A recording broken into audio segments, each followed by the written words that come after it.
দর্শক, আমরা আপনাদেরকে সরাসরি যুক্ত করেছি রাজধানীর বাংলাদেশ মেডিকেল কলেজ থেকে, যেটি আসলে পূর্বে পিজি হাসপাতাল নামে পরিচিত ছিল। সেই হাসপাতাল থেকে আপনাদেরকে যুক্ত করেছি।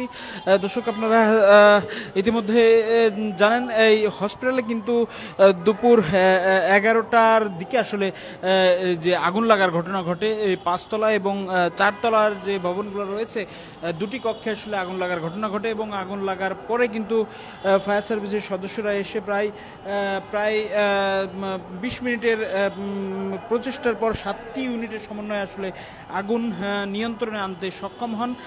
আপনারা দেখছেন এই আগুন লাগা ভবনে কিন্তু বেশ কিছু জায়গা আসলে পুড়ে, ভবনটি পুড়ে গেছে এবং যে জায়গাগুলোতে আসলে আগুন লেগেছে সেই জায়গাগুলো আসলে রীতিমতো ধ্বংসস্তূপে পরিণত হয়েছে।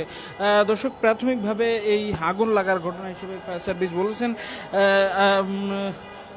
যে বিদ্যুতের শর্ট সার্কিট হওয়ার কারণে আসলে আগুনটি লেগেছে এবং এই আগুনে এখনো পর্যন্ত আসলে হতাহতের কোনো খবর আসলে পাওয়া যায়নি বা তেমন কোনো ক্ষয়ক্ষতির চিহ্ন পাওয়া যায়নি। কারণ যেই ভবনগুলোতে, যে কক্ষগুলোতে আগুন লেগেছে সে কক্ষগুলো মূলত পরিত্যক্ত ছিল আগেই।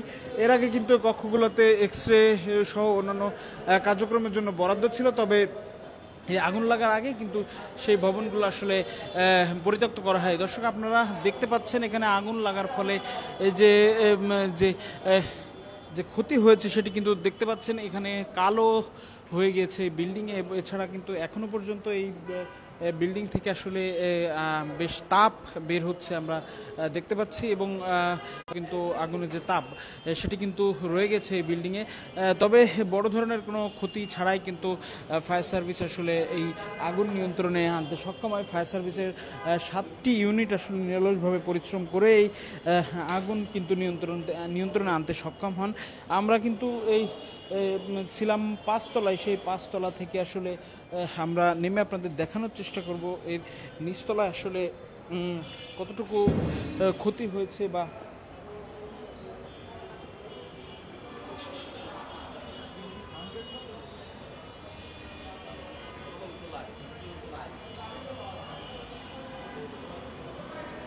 দর্শক, আমরা আপনাদের দেখানোর চেষ্টা করছি অগ্নি নির্বাপন কাজে আসলে যে জিনিসগুলো আসলে ব্যবহার করা হয়েছে সেগুলো কিন্তু এখনো পড়ে রয়েছে। আপনাদের দেখানোর চেষ্টা করছি এই আগুন কিন্তু নিয়ন্ত্রণে আনতে এই যে যন্ত্রগুলো আসলে ব্যবহার করা হয়েছে সেগুলো আপনাদের দেখানোর চেষ্টা করছি।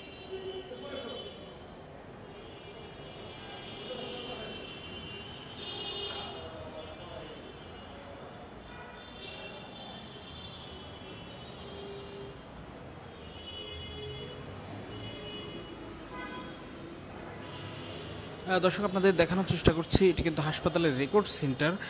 তবে এখানে আসলে আগুন লাগেনি, এর উপরতলায় কিন্তু ভয়াবহ সেই আগুন লাগে এবং সেটি কিন্তু ইতিমধ্যে নিয়ন্ত্রণে নিয়ে এসেছে ফায়ার সার্ভিসের সদস্যরা। দর্শক, এই ছিল অগ্নি নির্বাপন হওয়া পিজি হসপিটালের যে ভবনগুলোর সর্বশেষ পরিস্থিতি। পরবর্তী পরিস্থিতির জন্য দেশ সমান্তরের সঙ্গী থাকুন।